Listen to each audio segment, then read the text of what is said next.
Eric Ruthford. He is a parent of a child who was born extremely prematurely, and he's also a journalist. And he has been writing about the issues that occur in the NICU and with that counseling around the time of birth for extremely premature infants, and reached out to, actually, I think, some of the neonatologists initially at Children's, wanting to speak with people in bioethics in general. And so we thought that our seminar might be a nice initial forum for him to talk with us and for us to start a conversation. He's also spoken to people at Swedish and recently gave a talk to the WSU nursing school also. So that's about all I can really say, but I'm sure you can introduce yourself more. And so we're really grateful for you coming and speaking with us. Okay. All right. Well, thank you for having me.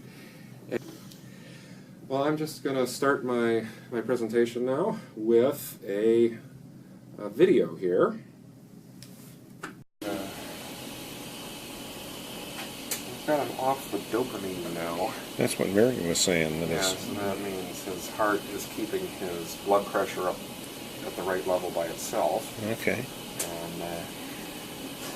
And his blood is a little on the acidic side, so okay. Giving him sodium bicarbonate for that. Already he's getting baking soda, huh? Yeah, and he's been getting a lot of transfusions lately, just because, well, his body only has about 3 tablespoons of blood in it. Is that all? Yeah. 3 tablespoons, wow. Yeah. Okay. Well, that is Gabriel, a day and a half after he was born. He was born at 22 weeks and 6 days of gestation at Swedish Medical Center in 2012.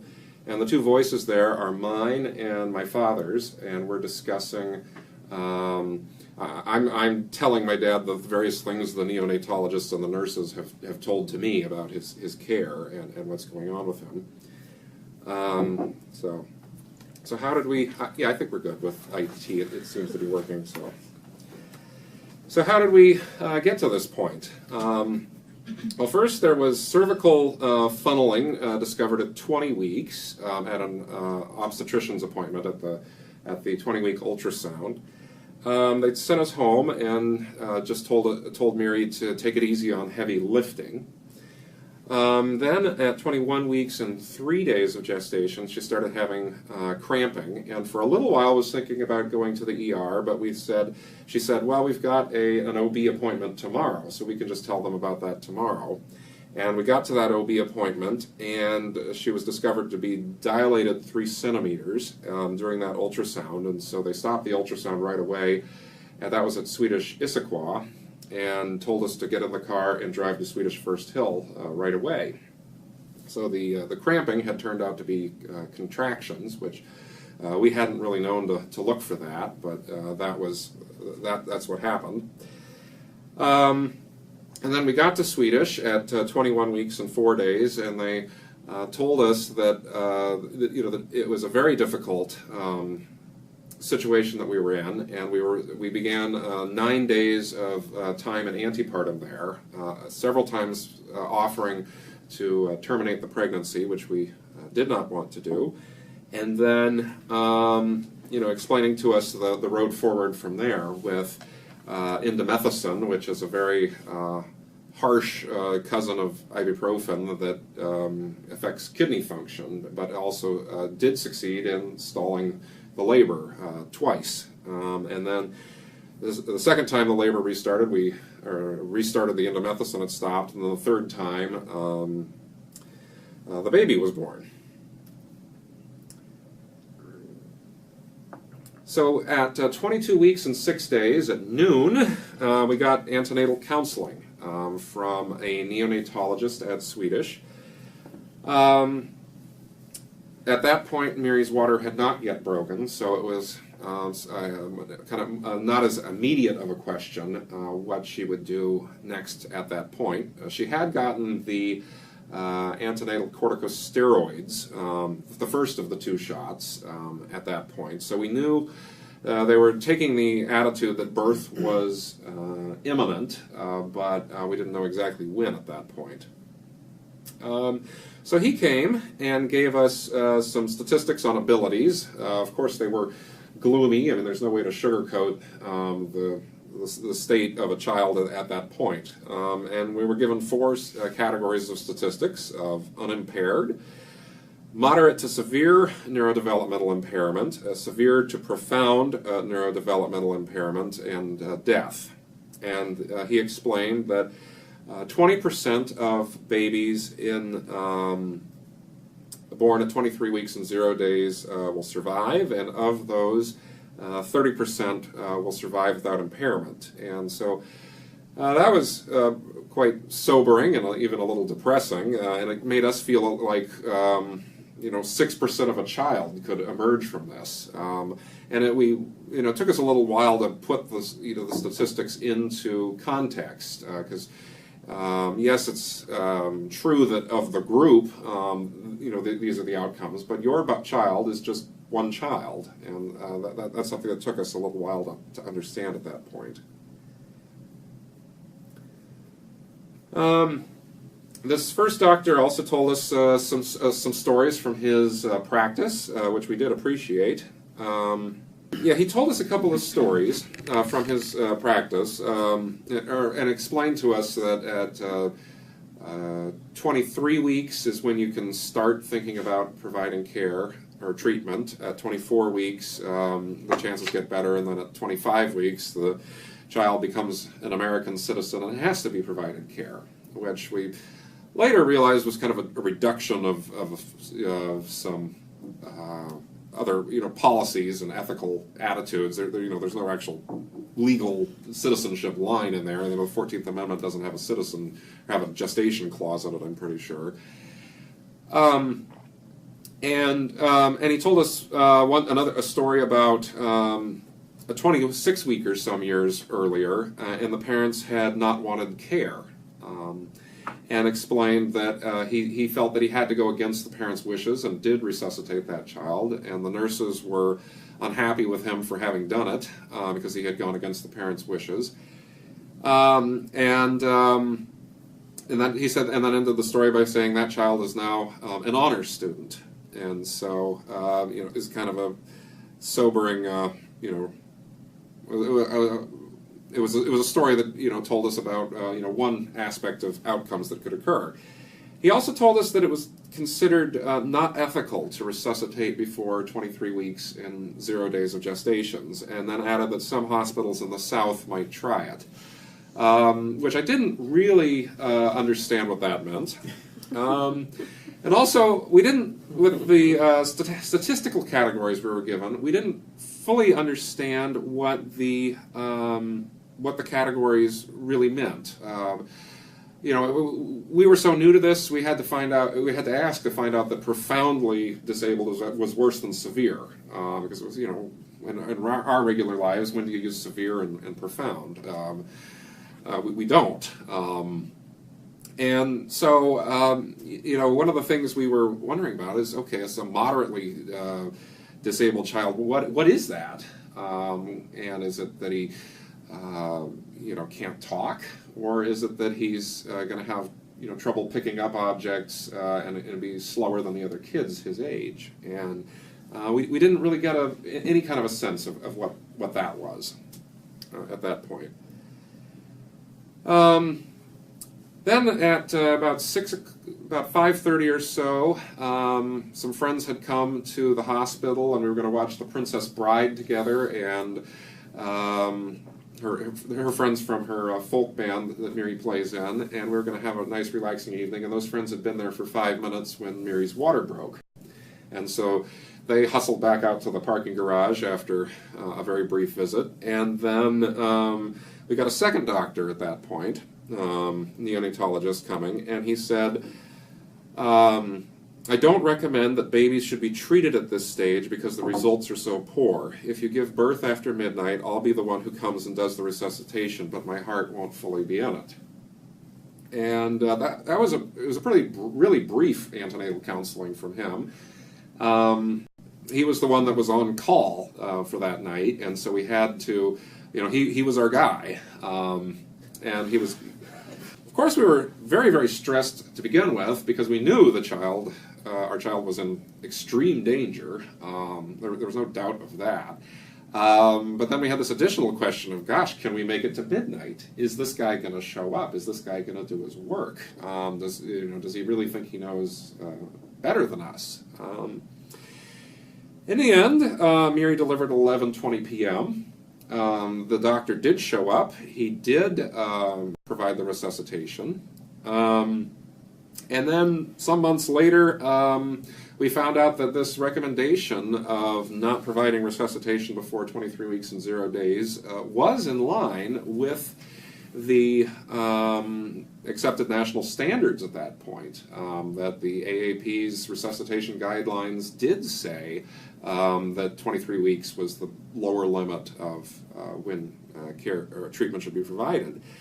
And then usually, when I give this presentation about, the next half of the presentation is about that fact. However, I think you all know this already, so we're going to go into a different area here, which is just from here to talk. We'll come back to the ethical dilemma in a little bit, but talk about Gabriel's care and growth from that period. So this picture here is from when he was 1 week old. The March of Dimes has a volunteer photographer who comes in once a month to take pictures of parents and their babies if they want them, and so this is one of those pictures. We called him the protected contact baby because Miri is a zookeeper. At that time was working for the Point Defiance Zoo and Aquarium in the Asia department, where they've got Sumatran tigers, and they've got elephants that are considered protected contact animals. So this is a picture I grabbed from the Oakland Zoo describing how protected contact works. So here you've got an elephant, who is the most dangerous animal there is in a zoo, and that's true because of the trampling hazard. And so the elephant interacts with the zookeeper, but through this set of bars, so that the zookeeper can tend to his feet, but at the same time there's protection both for the animal and for the zookeeper. And so that's kind of how we felt about how Gabriel's life at that point, because we could, once every 3 hours we were allowed to reach in there and change his diaper, take his temperature, things like that. But holding him was something we weren't allowed to do at that point. To briefly summarize Gabriel's stay from there, I'll just go through these and have to be careful not to explain too much because you probably know more about them than I do, but I like to play amateur teacher and say, oh, I can tell you what bronchopulmonary dysplasia is. But anyway, he spent 5 weeks on the ventilator and was diagnosed with lung disease. We don't know how serious it was at that point because he did advance well after those 5 weeks. He had patent ductus arteriosus, which was able to be corrected with indomethacin, not the terrifying alternative of the open heart surgery that would then probably tie off one of his vocal cords, so he wouldn't be able, might not be able to speak later in life. He was diagnosed with congenital adrenal hyperplasia, which was most likely a false positive. He got one infection in the NICU that did go septic. It was a urinary tract infection that he got just as he was getting up to 30 or 31 weeks, which was when he was just starting to nipple at that point, and then the infection really tired him out, and he didn't make any more progress with that. Stage 2 retinopathy of prematurity, but he was able to self-correct, so he did not require any surgery for that. And then as we were getting on up towards 44 and 48 weeks, it was becoming clear he was not going to feed enough on his own, and so to get out of the hospital, we had to get surgery for a gastric tube. Thankfully, however, the two things that we were most afraid of he did not get, which were necrotizing enterocolitis and brain bleeds. And then here's just a A couple more pictures in his care, some from the professional photographer, some taken by me. This is him at 5 weeks old, as he was on just getting started on the CPAP, and then this next slide is one I made after too many months of, or too many weeks of just sitting and staring at the incubator. It's just, well, couldn't this incubator be imagined as something abstract and adventurous, like Snoopy's doghouse? And so we put Snoopy up here and have him write a story and things like that. Here he is at 3 months. This is, I think, his first bath time, and he was really quite cooperative for that. Did not cry. It took 3 nurses to unhook everything and get him all situated, and they gave us very easy instructions on what we should do, and it went very smoothly. But it was just surprising how involved a process it was and how much experience they did have. This is him at 4 months of age, or in August when he should have been born, and we were able to catch him giving a little smile. And then at 5 months we were able to go home. And this is him out in the daylight for the first time in his life. So after we got out of the hospital and had more time to think about this ethical dilemma, kind of got some perspective on it, and began to we wanted to express some of our frustration, I guess, and our challenge that we felt, and also wanted to provide some help to other families that might go through this process. So how then should we view this moment of birth at which we wanted to have our child, but at the same time it would have been acceptable to deny treatment to him? And we looked at this in the context of the Down syndrome babies who are detected to have Down syndrome in the womb. In this country, 67% of Down syndrome babies are aborted in the womb, and so we thought, oh, is this the kind of attitude that was being taken towards our child? And how is it that you want to view this child, or to view your decision? Is it that you are do you have a negative attitude towards the disabled? Is that why you would deny care? Is this walking away from a potentially disabled child because you have this attitude towards the disabled, taking advantage of the disabled at their weakest, or are you reducing the suffering of someone who is likely to die?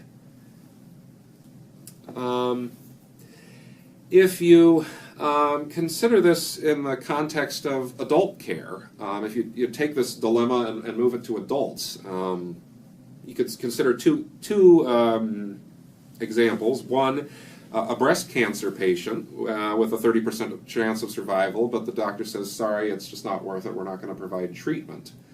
On the other hand, you tell adult patients you've got a 30% chance of survival. It's a 5-month treatment. It's very uncomfortable. Disability is very likely with survival.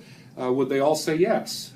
I don't know if I would say yes to treatment in that context. So it's not an easy question by any means. One thing I've been doing since leaving, or over the past few months, is I've written a editorial to the Journal of Pediatrics about our experience, and encouraging doctors to be more willing to treat extremely immature preemies. I wrote 2 drafts to them, and they were very thoughtful. At first I thought they'd say, oh, what would you know? You're not a medical professional. But they were, Dr. First, the editor there, was very thoughtful, and we had a couple of conversations on the phone. And what they've done is they've paired me up with a neonatologist in Florida, and we're writing an article together about how to improve counseling and how parents and pediatricians can better understand each other in this moment. And so we're collaborating on this article. On my half of the article, I'm saying that statistics about the ability of children that are presented now are okay, but and should continue to be presented, even though we didn't like them, but their purpose is clear. But I think we also need to talk about quality of life of the child, which is harder to express in a simple, fast way, in the way in which these statistics based on testing that's done at 18 to 22 months can be done. And then with this, also this question about quality of life, it's especially important to us because it was the one reason that we might have thought about not providing treatment. If we had known that our child would suffer badly, if somebody would tell us that that's the sort of thing where we would consider not providing treatment. We wanted to have our child in the family regardless of whether he would be disabled or not. That was our decision, both because of our, just our attitudes and because of our religion. That's what we wanted. But as Dr. Hudak in Florida was talking with me, what is it that would make you actually engage with and understand the pediatricians? And it occurred to me at that point that we really, we actually kind of turned off the doctors. We weren't paying that much attention to what they were telling us, and we didn't engage. We were digging our heels in, and any explanation, we think, at that point, that was centered around statistics would have caused us to dig our heels in even further. So that's one of the reasons I wanted to write this article. And then also, when Gabriel was 1.5 years old, a second cousin of his was born with hypoplastic left heart syndrome in Illinois. And they were presented with a similar set of choices along the way. First, should you have an abortion? Those parents said, no. Then, do you want to provide, try to save the child after birth, or should we just, allow him to pass away, quietly? And then, should you go forward with a heart transplant? They said yes. The heart transplant was successful. And then 2 weeks later, he even turned pink and was getting, off of the paralytics, off of ECMO, was looking really good, and then just reversed. And then a couple weeks after that, was back, back on ECMO, back on the paralytics, and he lived 4 months and died. And with perfect retrospect, in that case, the suffering that child endured, spending most of his life on ECMO, was certainly something where you should think about not providing treatment as the more ethical option. So I tell that kind of long story to show that as much as I want to push in favor of providing treatment to children, I have to admit that there are times when it is appropriate to not provide the treatment. In that same editorial, I'm advising doctors to do more to seek out the motivation of parents behind their decisions, not to challenge them or to pick apart their position. But if you know why the parents are concerned about a particular aspect of their child's life, then you can bring them more resources to give them that kind of information, and you'll get closer to informed consent that way. In our case, our concern was about the quality of life of our son. Talking to a birth to 3 therapist or a pediatric neurologist about what kinds of therapy there are available and what kind of lives these kids live, and also some testimonials, maybe written or even video testimonials from parents of children who have been through this, to say, how do you interpret the quality of life of your child, and how do you interpret the quality of life of your own child? And that's something that would have meant a lot to us. Other parents might be motivated by financial concerns, not just about the cost of the care, but then how do you leave enough money in your will for a developmentally disabled adult. And I think a person like that could benefit from a visit from a financial caseworker who could explain, here are the approaches that that parents have taken to that problem. I also think a meaningful question would be to ask which is better, a short goodbye now or a strong possibility of one in a week after you've become more attached to the child. In our case, some parents might say it's better to just say goodbye quickly to reduce the suffering. We would have felt a lot worse about a child not getting a chance. That would have made us feel worse. That's a conversation that needs to be had, even though it's kind of dark. And then, lastly, to suggest talking about the baby by name during this conversation, if there is one. We had picked out the name Gabriel. We knew he was going to be a boy, so we picked out the name Gabriel. But he was talked about in this antenatal counseling, both of them, as a condition, not as a person, which Miri felt pretty strongly about that. Just because she was adamant that she was the one with the condition, not the child. The baby was doing fine. Preterm labor is a mother's condition, or cervical incompetence, depending upon which it is. And of course, and those two conditions are actually kind of blurry as to which is which. And we also sent a letter to the ethics committee at Swedish about our experience, and they invited us in to have a talk, and they were very thoughtful and engaged, and it was a very satisfying meeting for us, at which we discovered the 23-week and 0-day sort of line in the sand is gone. That made us very happy.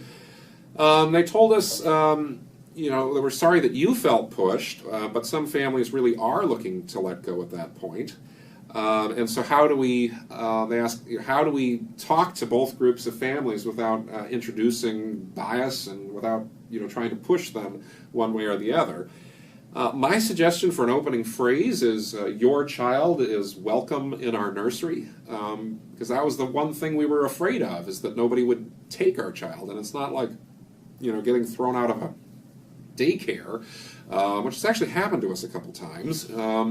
You can't go up the street to the other to the other NICU, or I suppose we could have, thrown down the gauntlet and demanded an ambulance and said we want to go to, the UW or Tacoma General, but that's not really advisable to transport a patient, at that moment,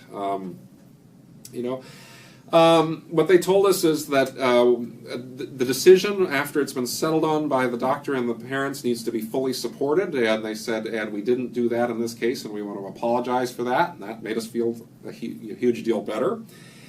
I suggested that they provide some local statistics about what babies have done at Swedish, and Dr. Beckstrom at that moment said, well, we could say we have a 100% success rate for 22-weekers, and that's technically true. And then I smacked my forehead and said, okay, I get your point. It is a rare occurrence, and and Gabriel was the only 22-weeker to do this at Swedish. Again, as I mentioned earlier, birth to 3 medical professional was a suggestion, sending one of them to the counseling to give the parents a better idea of what life will be like for the child. I normally give this presentation at nursing schools, so I kept this slide in for what some of the helpful things nurses did for us. One is saving holding tasks for when we came. For example, if he needed a bath, or this picture that's in this slide here is the first time, basically our first family picture together. It was when he was about 2 weeks old, and the isolate needed to be changed with another isolate just because to take the old one out for cleaning. And so they saved that. They knew we were coming. They saved that task for us, and then they used the the two nurses and the respiratory therapist to unstring all of the cables, and then gave the baby to Miri for 10 minutes to hold. First time, she held him for 10 seconds right after he was born, but then this is the first time we'd gotten to do anything beyond that. And so the respiratory therapist was standing right next to us, is cropped out of this picture, but we were all cramped in like you wouldn't believe, and then another nurse took the picture of us. And that meant a huge deal to us, the fact that they saved this task for us.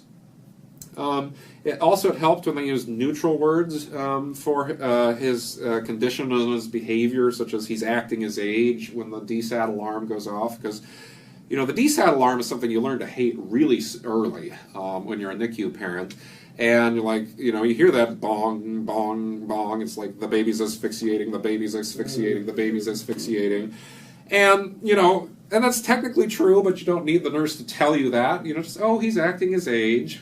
And you also don't need to sugarcoat it and make you think that he's getting better faster than he is, because he's certainly not. Another nurse, when we were doing a diaper change, I said to her, it looks like his scrotum's a little larger than it should be. And she said, well, I'll tell the doctor, and the doctor will probably order an x-ray. And she said it in this very official tone. I thought, have I challenged her on something? And the answer is no, she was just taking me seriously, and in fact, he did have a hernia. And that was something that they could leave until the gastric tube surgery, and they were able to correct that hernia at that point. And it meant a lot that she took me seriously on that point. When they were training us how to change diapers and take his temperature, they told us you won't hurt him, which meant a lot to us, because he's this wrinkly little old man looking child who's 600 grams. I mean, you look at him and you think, I'm certain to hurt him, and just to be told that meant a lot. Also meant a lot to have an advocate for us when the doctor forgets about you or forgets about something. For example, congenital adrenal hyperplasia. He was diagnosed with it. We got the visit from the endocrinologist, and he told us all sorts of scary things about congenital adrenal hyperplasia, and then never visited again because for whatever he just got better. And so, 2 months later, we're like, well, are we going to get some conclusion on that? And the nurses did push for it, and we did eventually get, I don't know if we ever got a phone call about that, but we did say, okay, we think we're done with that, which meant a lot to us. And then one suggestion I provide to nurses is to come up with some ways to balance the HIPAA rules with parents trying to kind of understand the NICU neighborhood. This is especially true at Swedish, just because the isolettes are about 36 inches from each other. And so you can come in and have a day when your child is stable, and then there's this new admission right next to your child, and there's all this bloody gauze everywhere, and you're surprised that you were even let in, but you are let in, and you ask, oh my God, what's going on over there? Like, I'm not telling you a thing. And, this other family is having what looks like the worst day of their life. Should you step out? Should you pat them on the shoulder and say that, okay, we care about what's going on. We're not going to nose it our way in, but we want you to know we care. And it's just this, they're right there, and then but there's this wall between you and them just the same. And so come up with some ways of managing that a little better, as I suggested. And I want to make sure I leave lots of time, or I've used up most of the time for questions, but I want to leave some time for questions, so we're going to try to, we're getting towards the end here. Gabriel's condition now is he's still on the feeding tube for most liquids. He eats by mouth, but is stuck on purees. For whatever reason, Trader Joe's full-fat Greek yogurt is just the nectar of the gods for this kid. And when one Trader Joe's runs out of the stuff, then we end up going, Federal Way, University Place, Kent, Issaquah, to get the stuff because he loves it, and it's full of calories. You should tell them that. He's got a billboard. He has especially small kidneys, below 5th percentile. We don't know if that was the indomethacin that did that to him. His nephrologist has diagnosed that as stage 1 kidney disease. Not because he's got a specific problem, but it's just Dr. Fauser has left that there to let other doctors know to avoid doing things later on in his life that are hard on the kidneys, and also we should be especially concerned, if he gets diabetes, we need to get on that in a hurry. So he's very slender. The nephrologist thinks that's great. The dietitian and the gastroenterologist call him malnourished, and that's another continuing tug of what life as a NICU family is. You've got basically two specialists pulling you in opposite directions. He's speech delayed, and he goes to developmental preschool. In fact, that's where he is right now. And then I have this brief video I want to show you that this is him getting the Trader Joe's Greek yogurt and putting it in the little cart.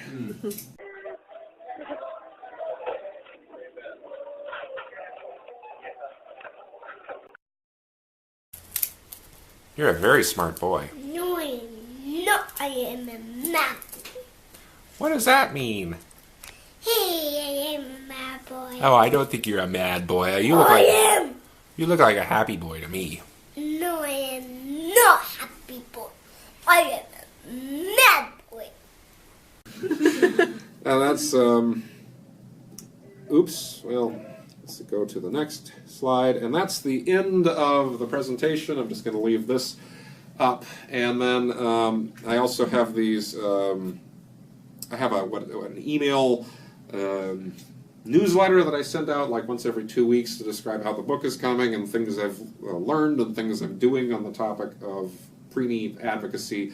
And when the talk is over, I'll have one of those out. And if you want to keep up with me, these are sent out through MailChimp. So if you feel like unsubscribing at some point later on, you can just do that, and then nobody gets upset. So. And so I am done with the presentation now, and I can take anybody's questions. Yes, please. So I think it's really interesting when you brought up that it's important to find the motivation behind why a family wants to do X, and I think that's. So my question is, you guys, it sounded like, had a little bit of time where maybe you could have had that conversation with a neurologist or with someone if they had elicited the motivation behind your strong desire to resuscitate and all these the reasons that you wanted to go forward. But I guess two questions. One, what do you think in this kind of situation? Oftentimes it happens so quickly and things are so dramatic that it's just really hard to hear. And two, even when you do have the time, you sort of said, you were ready to dig your heels in when you heard statistics. Do you really think that it would have helped to have a neurologist there giving more statistics and trying to discuss long term, when we're 3, and as physician, I know I always use really, really gray language because I'm always so terrified of presenting too sick or too well of an outcome, too good or too poorly of an outcome to try and bias decisions when I'm talking to families. So how do you think those kind of things how would you navigate them as providers? What would your advice be? Well, you're very right that when you have someone who shows up at the hospital who's about to give birth in the 22nd, 23rd, 24th week in that gray zone, that there really isn't time to have that discussion. And boy, I actually can't think of a way, in that really compressed atmosphere to do much better. When there is more time, I think having the, again, I would think of the pediatric neurologist or the therapist as someone there to provide more qualitative explanations about, some of the children I serve are able to, pick up objects and carry them and tell you what the objects are. Some of the children I serve are, not able to stand and not able to speak, and also talk about how the parents adjust to this over time, because of course it's a huge shock at the beginning, but none of us have the ability to really think about how do you get beyond that original shock because we haven't been through it.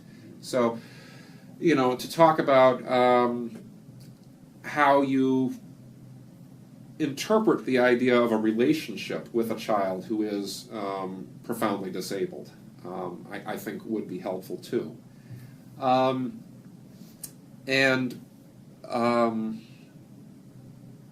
I guess I'll just leave it there. Who wants to go next?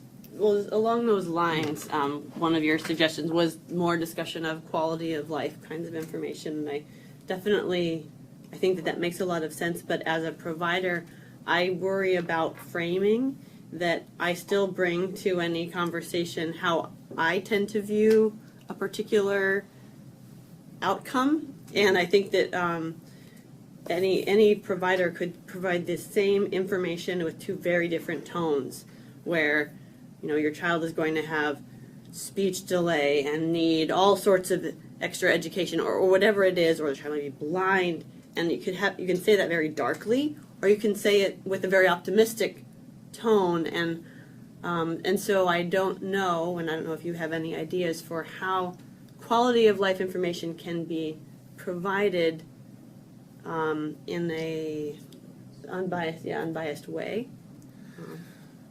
Well, I think, in an earlier draft of the editorial that I was trying to get published in Pediatrics, the Journal of Pediatrics, I was saying that, some categories that would be helpful to us would be to say, like, what portion of children would need adult guardianship?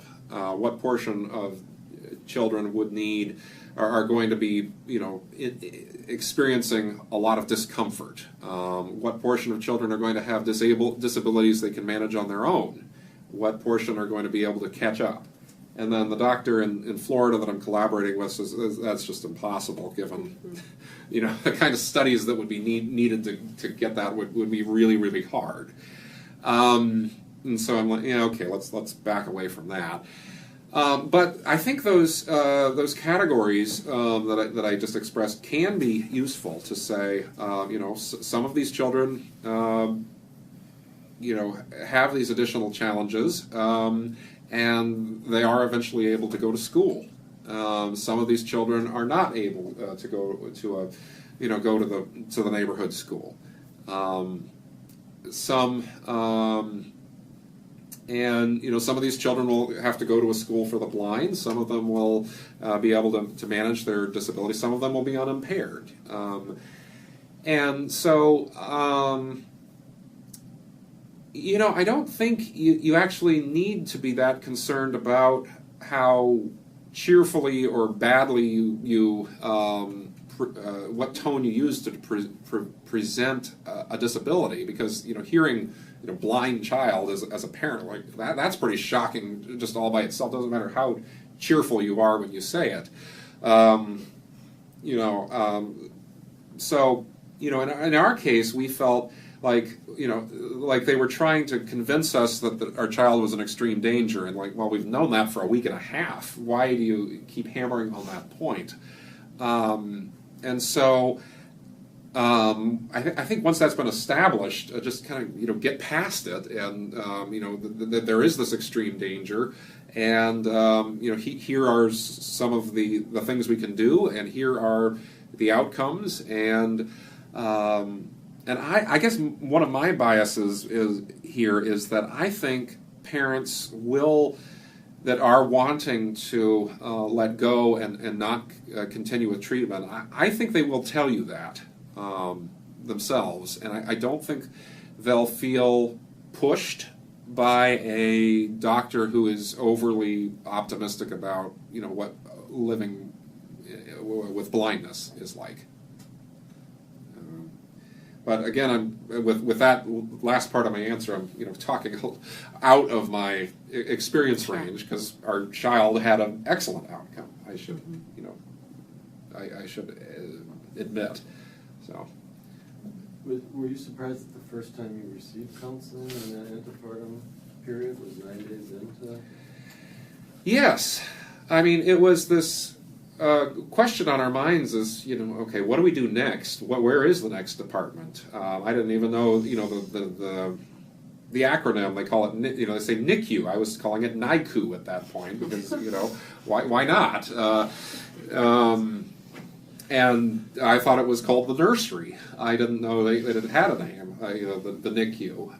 And so the fact that they only would show up at 22 and 6 weeks of days of gestation, that was a little telling. Just to say, well, that seemed to be to say, well, it's not worth having the conversation yet.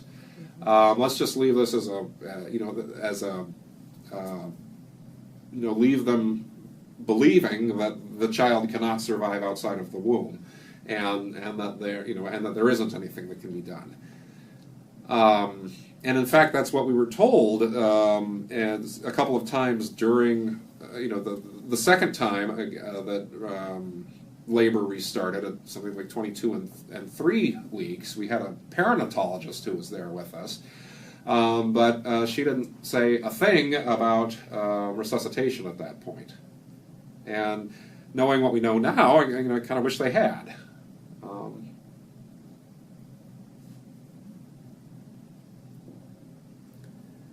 Other questions?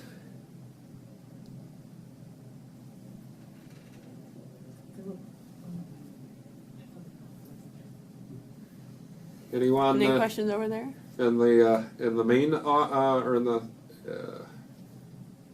the other building?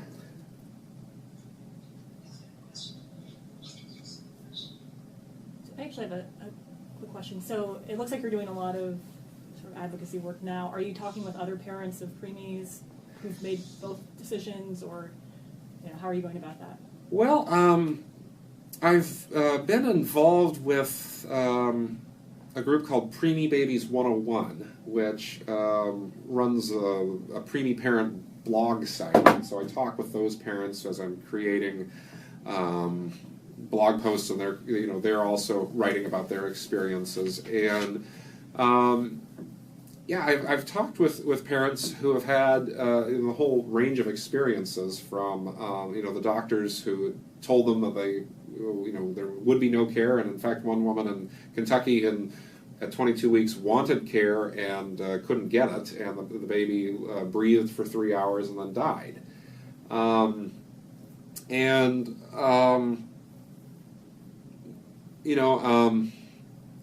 As for parents who were pushed into doing something that they didn't want to do by the rules, I actually haven't met anybody like that.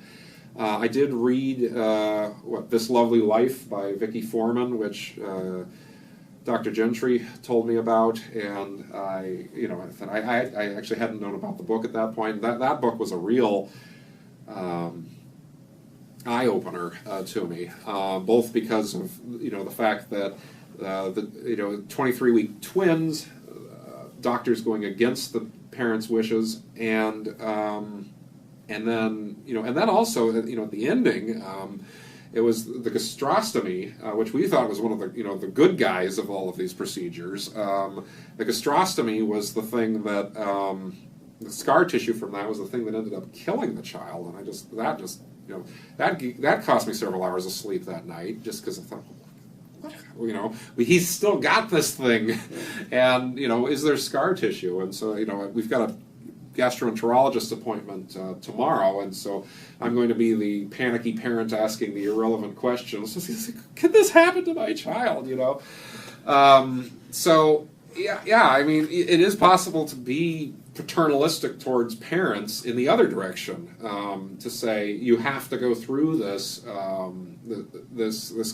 treatment for your child that you don't want to go through, and then the results are bad, and then everybody's suffered, and oh my goodness, and I don't have a more complex answer than that, but I am aware of that other experience.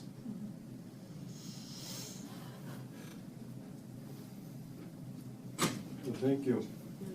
There is one question. Oh, okay. One more question? Yeah, so I was just going to ask, in these conferences that you had with the providers, was there any nursing present in these conversations? We're trying to incorporate nursing a lot more into care conferences with children here.